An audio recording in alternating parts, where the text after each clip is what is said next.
جب ہم یہ دیکھتے ہیں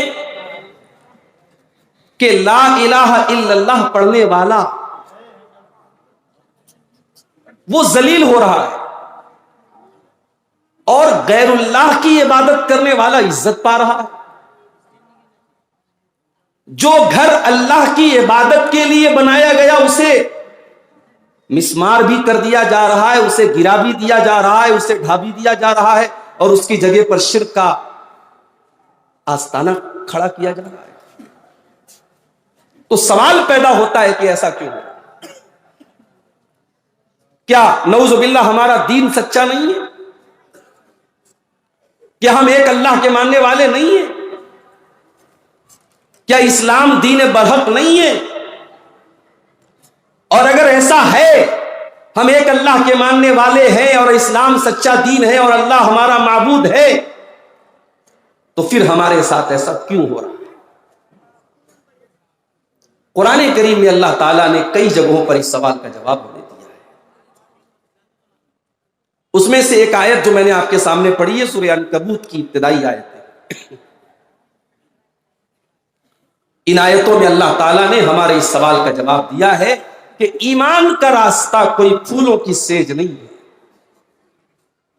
تم اگر یہ سمجھتے ہو کہ تم لا الہ الا اللہ پڑھتے رہو گے اور دنیا تمہیں مالا پہنائے گی، یہ پاسبل نہیں ہے۔ تم اگر یہ سمجھتے ہو کہ تم اللہ کی بارگاہ میں سر جھکاؤ گے اور دنیا تمہیں سلام کرے گی، یہ نہیں ہو سکتا۔ الف لام میم احسب الناس ان يتركوا ان يقولوا آمنا وهم لا يفتنون۔ الف لام میم، کیا لوگوں نے یہ سمجھ رکھا ہے کہ ان کو یوں ہی چھوڑ دیا جائے گا، ان کو آزمایا نہیں جائے گا، ان کو فتنوں میں نہیں ڈالا جائے گا، ان کو آزمائشوں میں نہیں ڈالا جائے گا، ان کو آزمائشوں کی بھٹی میں تپایا نہیں جائے گا؟ کیا لوگوں نے یہ سمجھ رکھا ہے؟ وَلَقَدْ فَتَنَّ الَّذِينَ مِن قَبْلِهِمْ، اے مسلمانوں کان کھول کر کے سن لو، تم سے پہلے بھی ہم نے بہت ساری قوموں کو آزمایا تھا، ہم نے ان کے اوپر طرح طرح کی مصیبتیں ڈالی تھی، طرح طرح کی آزمائشیں ڈالی تھی۔ فَلَيَعْلَمَنَّ اللَّهُ الَّذِينَ صَدَقُوا وَلَيَعْلَمَنَّ الْكَاذِبِينَ۔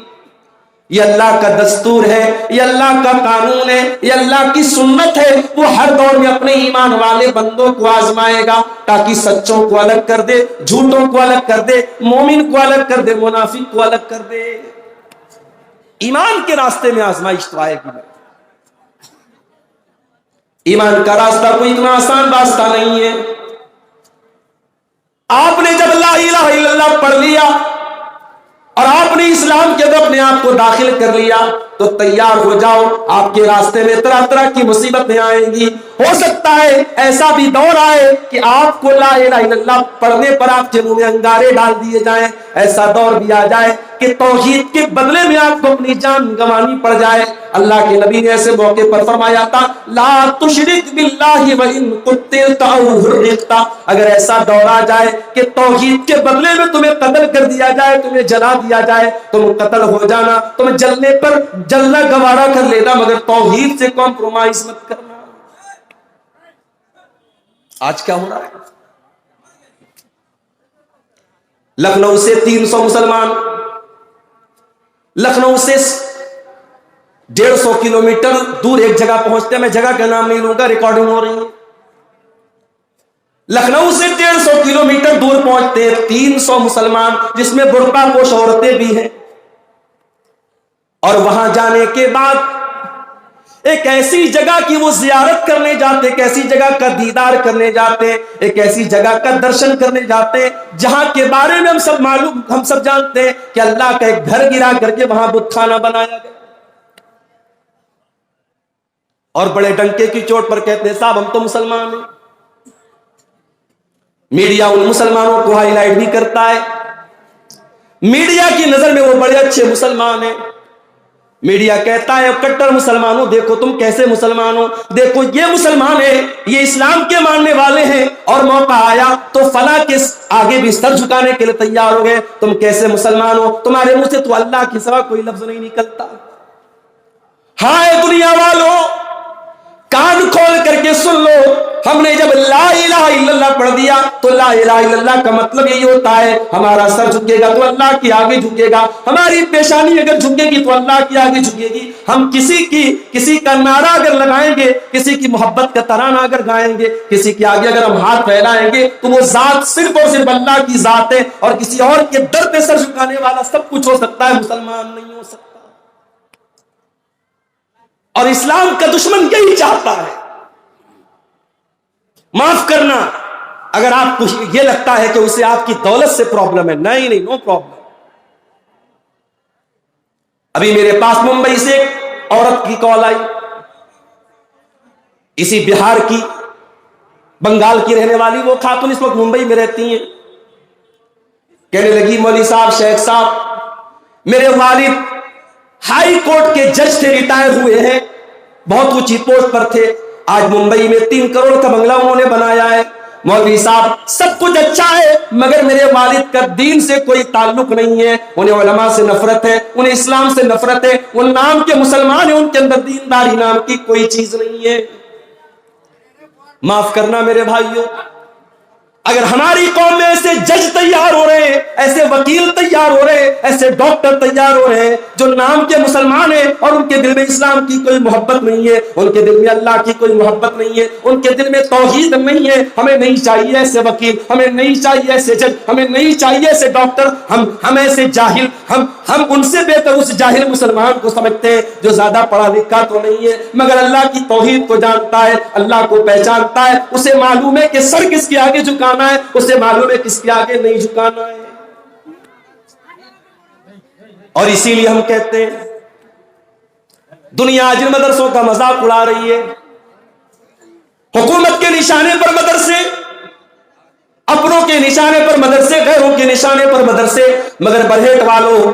اور جھارکھنڈ والوں اور گڈا والوں اور صاحب گنج والوں کان کھول کر کے سن لو، جب تک یہ مدرسے موجود ہیں، جب تک قال اللہ اور قال رسول کی سدائیں مدرسوں میں بلند کی جا رہی ہیں، جب تک آپ کے بچے یہاں پہ قرآن پڑھ رہے ہیں، جب تک یہ مولوی حضرات یہاں پہ قرآن و حدیث پڑھا رہے ہیں، تب تک آپ کے بچے انشاءاللہ مرتد نہیں ہوں گے۔ یہاں سے پڑھنے والا بچہ دنیا کے کسی کونے میں چلا جائے انشاءاللہ وہ مرتد نہیں ہوگا، وہ اسلام کا دامن کبھی ہاتھ سے جانے نہیں دے گا۔ ہم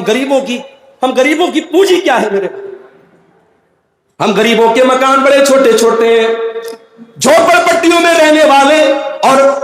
معمولی دکان چلانے والا اور مزدوری کرنے والا مسلمان بھی اگر آج اسلام کی محبت اس کے سینے میں موجود ہے، اللہ کی توحید اس کے سینے میں موجود ہے، رب کعبہ کی قسم اس ارب پتی سے بہتر ہے جس نے بڑے پیسے کما لیے، جس نے بڑی پراپرٹی بنا لی، بہت بڑا بزنس سنبھال لیا، مگر گائے کو دیکھ کر کے ہاتھ جوڑتا ہے، گائے کے پیشاب کو لے کے پی جاتا ہے اور شرمگاہ کو دیکھ کر اس کی عبادت کرتا ہے، اس غیر مسلم سے، اس مشرک سے، اس کافر سے وہ جاہل مسلمان بہتر ہے۔ اپنی توحید پر ناز کرو میرے، کبھی دیکھو کسی کو، ابھی اخبار میں نیوز آئی کہ صاحب فلاں معبود جن کا ابھی نیا عبادت خانہ تعمیر ہوا ہے، ہمارے پردھان منتری جی نے جس کا افتتاح کیا ہے، صاحب فلاں معبود کے درشن کے لیے لوگ جا رہے تو ان کو بڑا خلل ہو رہا ہے، ان کے آرام میں رکاوٹ آ رہی ہے، تو لہٰذا یہ طے کیا گیا کہ 15 گھنٹے جو ہے ان کی زیارت کی جائے، باقی ٹائم اس کی زیارت کو بند کر دیا جائے تاکہ ان کو آرام ملے۔ یہ یوٹیوبر لوگ سمجھ رہے ہیں میں کیوں اشاروں میں بات کر رہا ہوں، بڑے خطرناک لوگ ہیں۔ اچھی بات کو کس طریقے سے صحیح غلط رنگ دے دیا جائے اور غلط تھمبنیل لگا دیا جائے، کوئی یوٹیوبر سے پوچھے۔ تقریر میں جو بات نہیں آئی ہے وہ آپ کو تھمبنیل پہ ملے گی، آدمی کھولے گا یار عبدالغفار صاحب نے کیا کہا، اندر کچھ موجود نہیں۔ اللہ کے واسطے میرے یوٹیوبر بھائیوں برا نہ ماننا، مجھے شوق نہیں آپ پر کسی طریقے کی پابندی لگانے کا، مگر آپ اپنی حرکتوں کو سدھار لو میرے بھائی، آپ کی وجہ سے بڑی پریشانیاں کھڑی ہو رہی ہیں۔ حالات یہ ہے میرے بھائیوں، ہندوستان کا پڑھا لکھا انسان، انٹیلیجنٹ انسان جس کے پاس بڑی بڑی ڈگریاں ہیں، وہ آج